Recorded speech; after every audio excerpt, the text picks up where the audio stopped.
우리가 룻기에서 많이 등장하는 표현을 한 가지 본다면 기업을 물으다 하는 표현입니다. 우리가 평소에 잘 쓰는 말이 아니라서 많이 들어도 어색하고 마음에 확 무슨 뜻인지 와닿지 않을 수도 있다고 생각이 듭니다. 여러 번 말씀을 드렸지만 기업을 물은다는 것은 간단하게 말하면 대신 값을 치러서 형제를 건져주는 일입니다. 그래서 이 나오미의 기업 물을 자가 원래 있었죠. 그래서 보아스가 그에게 물어봐요. 기업을 물으겠느냐? 사겠느냐? 근데 그가 계산을 해보니까 자기가 돈을 다 내고 그 나오미의 소유지를 다 산다고 하더라도 룻과 결혼을 하게 되면 아들을 낳게 되는데 그 자기가 지불하고 샀던 그 소유지가 자기 소유가 되지 않고 낳은 아들의 이름, 그러니까 죽은 자의 그 가문의 이름으로 소유가 되기 때문에 나에게는 손해가 된다고 생각해서 그 일을 포기하고 기업을 물으지 않겠다고 하고 신을 벗었다는 내용입니다. 그래서 그 사람의 이름이 성경에 기록되지 않았다는 것입니다. 아무개로만 나오죠. 하나님이 이 성경책에서 그의 이름을 지워버리신 것입니다.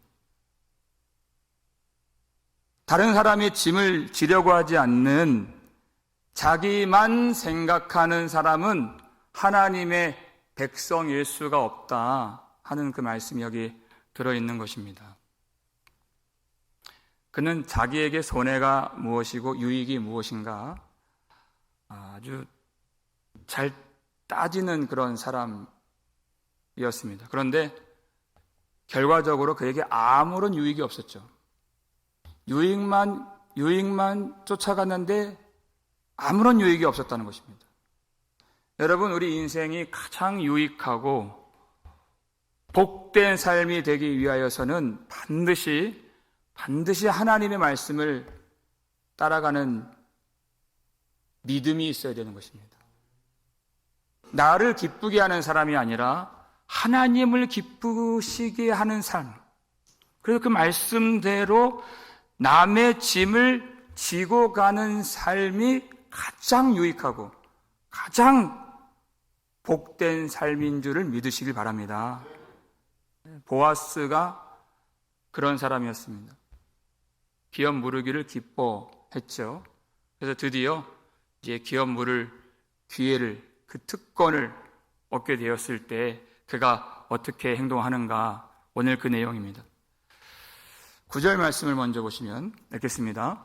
보아스가 장로들과 모든 백성에게 이르되 내가 엘리멜렉과 기럨과 말론에게 있던 모든 것을 나오미의 손에서 산 일에 너희가 오늘 증인이 되었고 아멘. 자기가 기업을 물으겠다는 것입니다. 누구의 소유주를 사겠는가, 그 이름이 여기 나와 있죠. 엘리멜렉, 기럨, 말론에게 있던 모든 것, 이렇게 되어 있습니다. 여러분, 엘리멜렉은 누구의 남편인가요? 나오미의 남편이죠. 그리고 그 두 아들이 여기 나와요. 기럨과 말론. 그러면 말론은 누구의 남편입니까? 누구의 남편이에요? 룻의 남편이죠. 일부 예배 때는 잘 모르시더라고요. 네. 그러면 보아스는 룻과 결혼을 할 사람이기 때문에 말론의 소유지를 물은다는 것은 충분히 이해가 돼요. 근데 여기에 누구의 이름이 있다는 게 신선한 충격을 주는 겁니까? 기럨의 이름이 있다는 거예요. 그러면 기럨은 누구의 남편입니까? 그렇죠. 오르바의 남편이죠. 일전에 이미 자기 고향 모압으로 떠나버렸던, 그러니까 기럨은 후사를 가질래야 가질 수가 없는 그런 죽은 자입니다. 그런데 보아스는 그의 이름까지 이어주고 그의 기업까지 지켜주기를 원했다는 것입니다. 그 아무개는 죽은 자의 이름 있는 일에 전혀 관심이 없었어요. 그런데 보아스는 그 죽은 자의 이름을 그의 기업에 세우는 일이 얼마나 중요한지를 그가 알고 있었다는 것입니다. 그 일을 위해서 자기가 대신 값을 치르겠다 하는 것이에요. 여러분, 죽은 자의 기업을 사는 것이 왜 중요하겠습니까? 구약 시대의 유대인들은 자기가 죽어서도 땅이 있어야 그 땅에서 안식을 누릴 수 있다고 믿었습니다. 그래서 아브라함의 아내 사라가 죽었을 때 심히 애곡하고 난 다음에 창세기 23장 보니까 그가 어떤 행동을 했습니까? 돈을 가지고 햇사람에게 가서 땅을 사는 이야기가 거기 나오는 거예요. 그 땅이 이름이 무엇입니까? 나중에 보니까 거기가 헤브론이에요. 거기에 사라가 묻히고 아브라함이 묻히고 그 같은 땅에 리브가가 묻히고 이삭이 묻히고 그 다음에 레아가 묻히고 야곱이 묻히는 아브라함의 가족들이 다 거기 들어가요. 그리고 그 땅에 누가 왕이 됩니까? 다윗이 거기서 왕이 되는 것입니다. 영원한 하나님의 나라를 상징하는 이야기. 구속자가 값을 치르면 그 값을 치른 땅에서 죽은 자들이 영원한 안식을 누리게 된다는 것이에요. 지금 보아스가 하는 일은 우리 구속자이신 예수님께서 우리 죄의 값을 다 치루어 주신 그 십자가를 보게 만들어주는 일인 것입니다. 그러니까 이것을 우리가 우리의 삶에서 적용을 해본다면 우리의 관심이 어떤 사람에게 있어야 되겠는가? 영 죽은 자들에게 우리의 관심이 있어야 된다는 것입니다. 그 아무개처럼 자기 손의 이익만 따지면서 나는 이미 구원을 받은 하나님의 백성이기 때문에 나는 상관없다 하고 신발을 벗으면 그 사람은 진짜 구원받은 사람이 아니라는 것이에요. 우리의 관심이 그 죽은 자들에게 있어서 그들이 하나님의 기업을 받을 수 있도록 내가 나의 십자가를 지는 것, 이것이 하나님이 우리에게 맡겨주신 사명이라는 것입니다. 왜냐하면 하나님의 관심은 그 죽은 자들에게 있기 때문에 우리가 그렇게 하는 것입니다. 그래서 여기 모여있는 사람들에게 보아스가 무엇을 요구해요? 이 일의 증인이 되어달라는 것입니다. 이 일에 무관심하지 말고 동참해달라고 증인이 되어달라는 것이에요. 10절 말씀 함께 읽겠습니다. 또 말론의 아내 모압 여인 룻을 사서 나의 아내로 맞이하고 그 죽은 자의 기업을 그의 이름으로 세워 그의 이름이 그의 형제 중과 그곳 성문에서 끊어지지 아니하게 하매 너희가 오늘 증인이 되었느니라 하니. 아멘. 여기 성문 앞 광장에 모여있는 장로들과 이 백성들은 단지 구경꾼으로 모여있는 것이 아닙니다. 증인으로서 여기 모여있는 것입니다. 그러니까 공개적인 장소에서 증인을 세워놓고 소위 지금 공증을 하고 있는 것인데, 여러분, 일반적으로 공증을 하는 사람은 왜 공증을 합니까? 내가 이 공개 석상에서 공증을 하는 것은 손해를 보지 않으려고 공증을 하는 것이에요. 근데 그 내용을 들여다보니까 그 말론의 아내 모압 여인을 사서 결혼해서 그 뜻이거든요. 이 지방에서 가장 유력한 자가 죽은 자의 아내, 거기다가 이방 여인과 결혼을 한다는 것을 공증한다는 것이에요. 상식적이지가 않죠. 거기다가 그렇게 보아스가 결혼을 하면은 아들을 낳게 되는데 그 아들이 누구의 아들이 됩니까? 죽은 자의 아들이 되어서 죽은 자의 이름을 잊게 되는 것이고, 자기가 값을 주고 산 그 기업이 누구의 소유가 돼요? 그 죽은 자의 소유가 되는 것이에요. 죽은 자의 이름이 그 기업 위에 세워지게 되는 것입니다. 어떻게 보면 보아스에게 유익될 것이 하나도 없어 보이는 이 일인 것입니다. 그 유익은 누구에게로 돌아갑니까? 죽은 엘리멜렉의 집에 있는 모든 죽은 자와 모든 살아있는 자에게 그 유익과 혜택이 다 돌아가게 되는 것이에요. 보아스는 유력한 자이기 때문에 이렇게 하지 않아도 그가 먹고 사는 데에는 전혀 문제가 없습니다. 근데 보아스가 이렇게 하지 않았을 때에는 나오미는 살 수가 없습니다. 룻은 살 수가 없는 것이에요. 그러니까 나오미와 룻을 위해서, 그리고 그 집을 세우기 위해서 그가 이렇게 하는 일에 대해서 증인이 되어달라는 것입니다. 이 이야기가 왜 성경에 들어있나요? 우리를 죄에서 건져내 주시기 위하여 모든 값을 치르신, 우리를 구속하신 하나님의 일과 아주 흡사하기 때문에 이 이야기가 여기 들어있는 것입니다.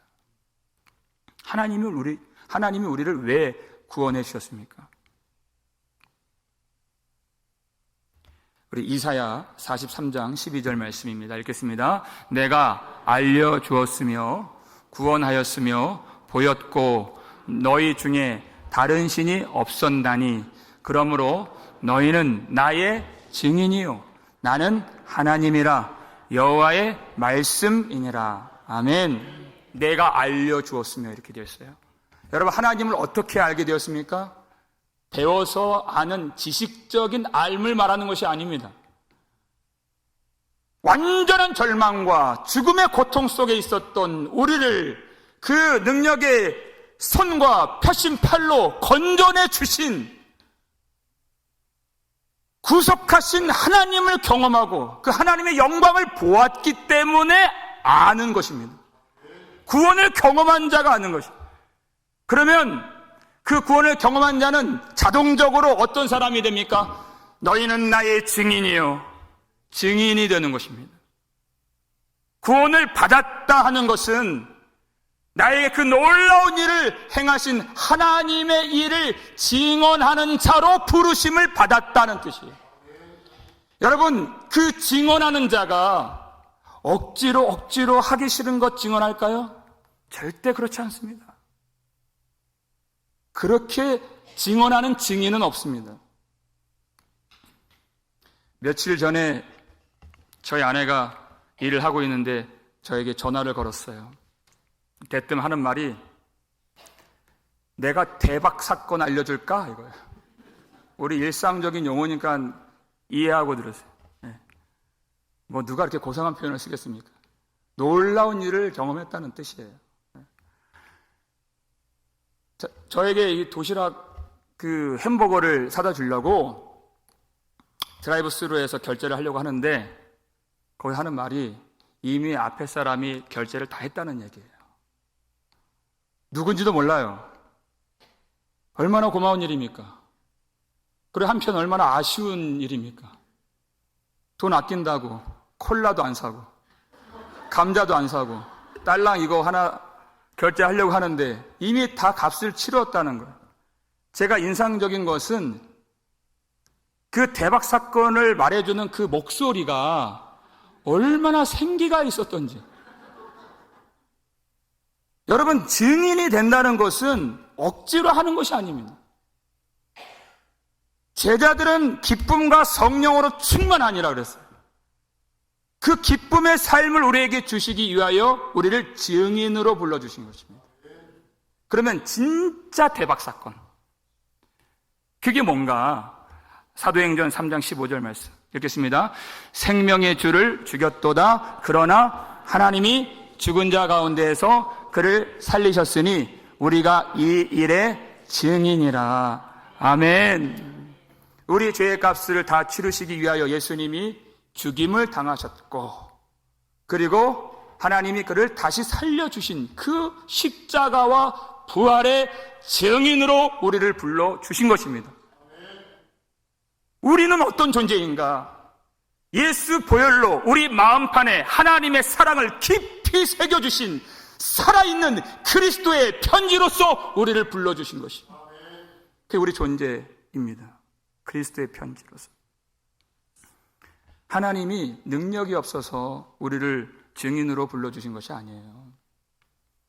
하나님이 예레미야를 부르실 때, 하나님, 나는 말할 줄도 모르고 심히 두려움이 많습니다. 그랬더니 두려워하지 말라. 내가 너와 함께하여 너를 구원하리라 하셨어요. 왜 증인으로 부르셨을까? 하나님이 그와 함께하여 그를 구원하시기 위하여 증인으로 부르신 것입니다. 그를 구원하시려고. 내가 너와 함께하여 내가 나의 말을 내 입에 두었노라 그랬어요. 무엇으로 구원하십니까?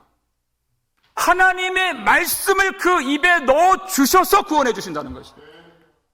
그 말씀이 마음에 있고 입으로 선포되어서 그 말씀을 항상 듣는 사람은 증언하는 증인이 되는 것이에요.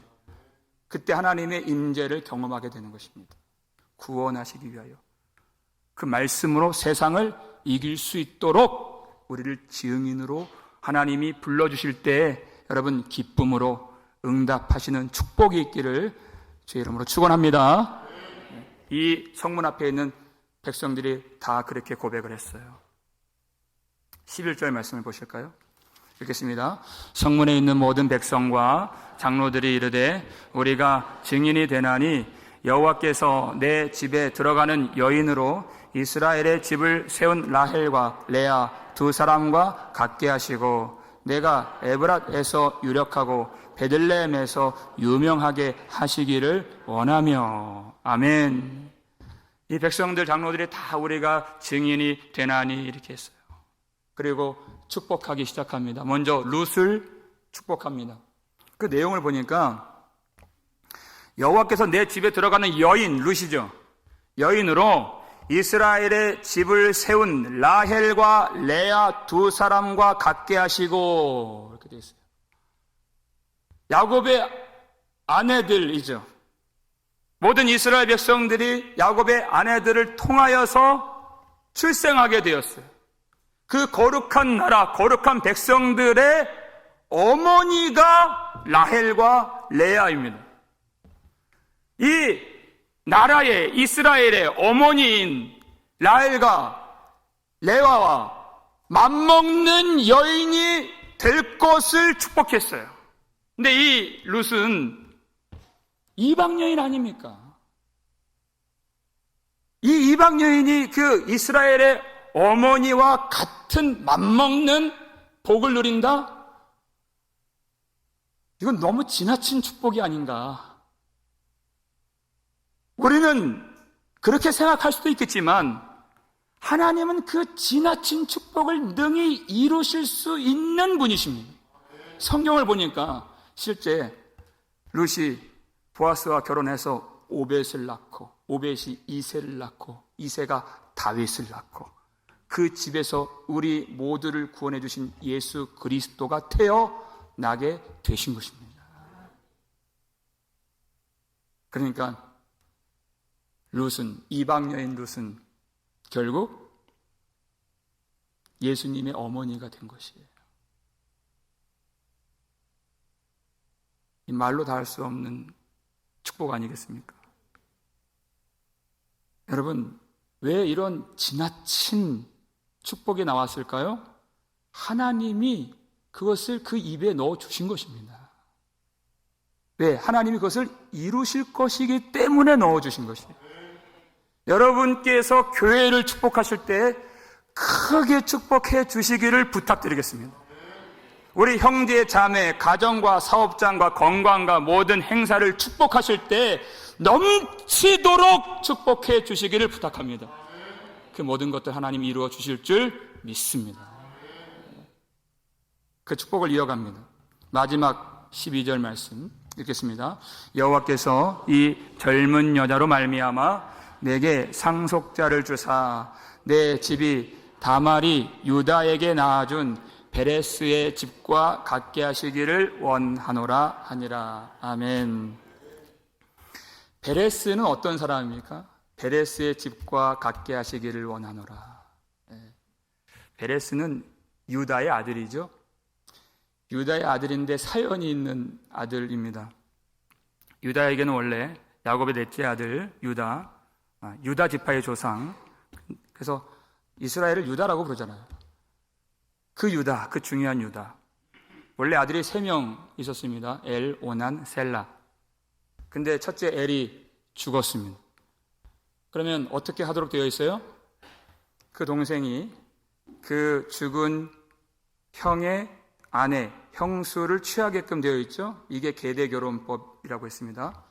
그래서 유다가 그 오난을 형수에게 보냅니다. 결혼을 해요. 그런데 이 오난이 계산을 해보니까 자기가 아들을 낳으면 누구 아들이 돼요? 형의 아들이 되는 것이에요. 그럴 필요가 없다고 판단했습니다. 그래서 그 자기 씨를 주지 않죠. 여호와께서 보시기에 악함으로 하게 됐어요. 이것이 얼마나 악한 일입니까? 그 씨를 잇고 이어서 결국 구속자가 태어날 것인데 그것을 하지 않았단 말이에요. 그래서 하나님이 그를 죽이십니다. 그 셋째 아들이 있죠. 그러면 그 셋째 아들이 장성하면 그 형수에게 보내야 돼요. 근데 유다가 그렇게 하지 않았다는 것입니다. 그랬더니 이 다말이 어떤 행동을 취하죠? 창녀로 자기를 위장해서 유다가 지나가는 길에 거기 서 있습니다. 유혹을 한 거예요. 유다가 이 여자가 자기 며느리인 줄 모르고 그를 취하고 동침을 하게 됩니다. 그리고 3개월이 지났어요. 자기 남편 없는 며느리가 임신한 것을 알게 되죠. 그를 끌어내라, 불사르라 이렇게 명령했어요. 죽이라고. 그때 그 며느리 다말이 내밀었던 것, 3개월 전 유다에게서 받았던 도장 끈 지팡이 유다의 것이에요. 그걸 내밀었어요. 그때 알게 된 것입니다. 누구를 통해서 임신했다고요? 자기를 통해서 임신한 것을 알게 됐어요. 그때 유다가 했던 말, 창세기 38장 26절, 그는 나보다 옳도다. 자기는 아무 문제 없는 것처럼 남 모르게 창녀 찾아다니면서 그렇게 살았던 유다, 깨끗한 척, 남편 없는 며느리가 임신하니까 끌어내서 불사르라 그렇게 소리쳤던 유다. 우리가 그 다말의 행동을 보니까 참 회개망측한 행동을 한 것이에요. 그런데 구속사적인 관점으로 볼 때에는 그는 나보다 옳도다 이렇게. 그 약속의 씨 후손을 품지 않고서는 죽을 수밖에 없기 때문에, 그 약속의 후손을 낳지 않으면 모든 인류가 죽을 수밖에 없기 때문에 하나님의 관점으로 봤을 때에는 그것이 유다보다 더 옳은 행동이었다는 것입니다. 그는 나보다 옳도다. 자기는 위선을 떨고 외식을 떨고 겉으로는 거룩한 척, 실제로 하나님의 구속의 역사를 이어갔던 사람은 다말이었다는 것이죠. 그러니까 자신이 얼마나 하나님의 말씀에 불순종했는가, 그 죄를 자복하는 말이 그는 나보다 옳도다 입니다. 그렇게 해서 낳은 아들이 베레스라는 것입니다. 그 베레스의 집에서 유다 그 집의 후손인 예수 그리스도가 나시게 되는 것이. 그러니까 베레스의 집이라 함은 예수 그리스도의 집을 의미하는 것입니다. 그러고 보니까 이 다말과 룻이 비슷한 점이 참 많이 있습니다. 둘 다 남편이 죽었어요.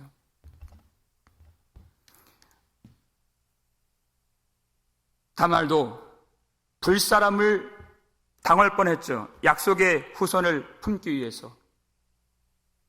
룻도 목숨을 걸고 그 밤에 타작마당으로 나아갔습니다. 그리고 원래 기업 물을 자가 있었습니다. 다말에게는 오난이 있었고 룻에게는 아무개가 있었는데 둘 다 거절을 당했어요. 그리고 이 두 사람의 인생을 보십시오. 하나는 시아버지와 동침한 여인이라고 하는 그 불명예, 그 수치스러움, 그것이 그의 인생이었고, 하나는 평생의 이방 여인이라고 하는 그 자격 없음과 부끄러움. 이 두 여인을 하나님이 어떻게 인도해 주셨습니까? 이 수치 많고 자격 없는 이 두 여인을 예수 그리스도의 계보 안으로 하나님이 넣어 주신 것입니다. 그 백성들과 장로들의 축복이 그대로 성취가 된 것이에요. 어떻게 그렇게 되었는가? 12절 앞에 보니까 여호와께서 이 젊은 여자로 말미암아 내게 상속자를 주사, 이렇게 되어 있어요. 여러분, 그 씨를 주시는 분이 누구십니까? 여호와께서 상속자를 주사. 씨는 생명을 말하는 것입니다. 그 씨는 구원을 말하는 것입니다. 소망 없는 자들에게 그 구속의 씨를 주신 분이 누구십니까? 여호와 하나님이 상속자를 주사. 그 말로 다 할 수 없는 이 축복, 사람들이 볼 때는 허황되고 지나쳐 보이는 이 축복을 하나님이 다 이루어 주시고, 그 하나님의 영원한 기업을 소유할 수 있도록 자격을 주는 상속자 아들을 하나님이 이 여인들에게 주셨다는 것입니다. 그 아들을 품을 수 있도록.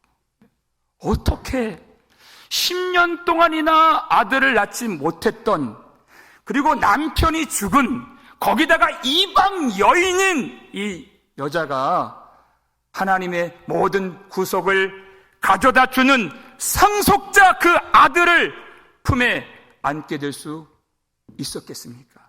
여호와께서 상속자를 주사. 여러분, 여호와의 이름으로 축복하는 그 축복은 권세가 있는 축복인 것입니다.